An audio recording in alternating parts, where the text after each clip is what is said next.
Oke, udah dulu ya, udah malam, dadah. Oke, dadah. Sehat-sehat ya semuanya. Dadah, see you. Juga. Dadah. See you. Ever since the COVID-19 pandemic hit the world, the way we communicate with each other has been shifting. 25 years old, Dina Adinovianti has not visited her parents in Garut, West Java for several months now. However, she has been calling her parents more frequently compared to before the pandemic. Dulu kan waktu aku masih bisa curi-curi waktu buat pulang, ya udahlah video call-nya paling 1 minggu tuh bisa 3 kali. Sekarang tuh kayak setiap ada waktu aku jadi video call sama keluarga aku karena ya udah nggak bisa pulang.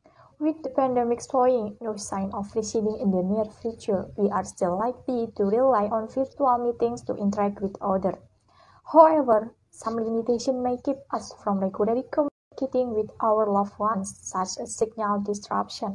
Biasanya orang-orang tuh kalau misalkan di video call, mereka tuh nggak bener-bener banyak yang diceritain tuh. Karena kita juga harus gitu, kita tuh harus adjust waktu kita kan. Misalkan ya udahlah video call ya, hayo gitu kita video call. Tapi kadang-kadang mereka ada interupsi apa. Tapi kalau misalkan ketemu langsung, itu tuh mau nggak mau pasti ya kesannya tuh beda. Mau nggak mau apa yang lebih gimana ya, lebih anget aja gitu loh. Kalau ini tuh cuman sekadar ya udahlah gitu video call, terus diceritain apa aja, kayak cuman highlightnya doang gitu yang mereka ceritain. Psychologist Baby Jim Aditya is aware of the drawback of virtual meetings. She explained that there was no energy exchange during virtual interaction.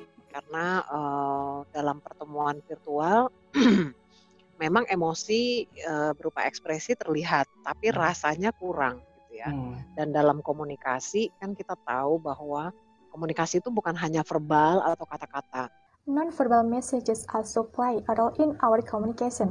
These include hand gesture, face expression, tempo, intonation, articulation, and action. Kalau secara virtual mungkin ada yang terdistorsi ya dari semua tiga itu.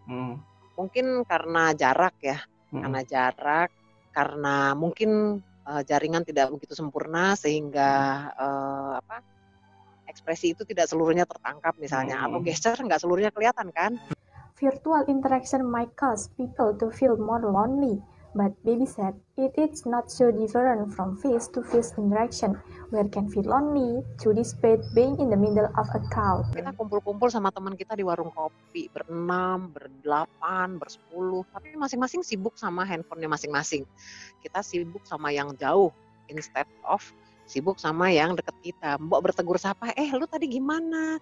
Gimana kerjaan lu? Gimana ini itu? Enggak tuh. So, kenapa kita mesti ketemu secara fisik dong? Capek-capek, macet-macet ya, kalau menurut Mbak Baby. Dan actually, at the end kita merasa we are so lonely gitu, lonely in the crowd. COVID-19 has not only shifted way of communicating, but also our daily habits.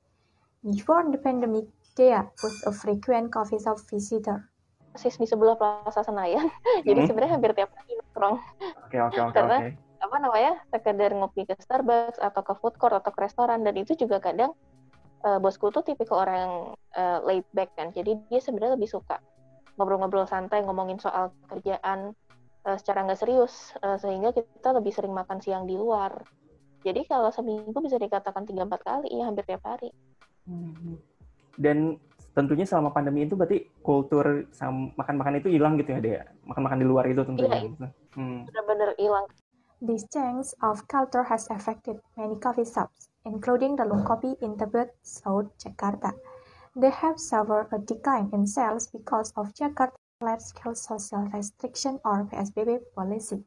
Waktu adanya peraturan PSBB itu yang tidak boleh terima dine-in itu pengaruhnya sampai penurunan sales-nya sekitar 80%. When Jakarta entered its transitional PSBB phase in early June, customers started returning to Lung Kopi. The coffee shop now provides outdoor seating to help customers maintain a safe physical distance. Kita tahu kan dengan adanya COVID ini lebih baik berinteraksi itu di ruangan terbuka. Nah, jadi kita juga rajin untuk promo kalau selain kita menerapkan protokol kesehatan, kita juga beberapa foto video kita unggah di media sosial Rulung Kopi. Kalau ini loh beberapa spot di Rulung Kopi yang banyak sirkulasi udaranya, yang banyak ruangan terbukanya dan ruangannya spacious juga di indoor. Kita ngasih lihat foto atau apa yang berjarak, jadi orang mudah-mudahan merasa nyaman, tidak takut untuk datang ke Rulung Kopi, dan kita mastiin orang yang di Rulung Kopi itu harus memakai masker, kita pengecekan suhu tubuh, sanitizer.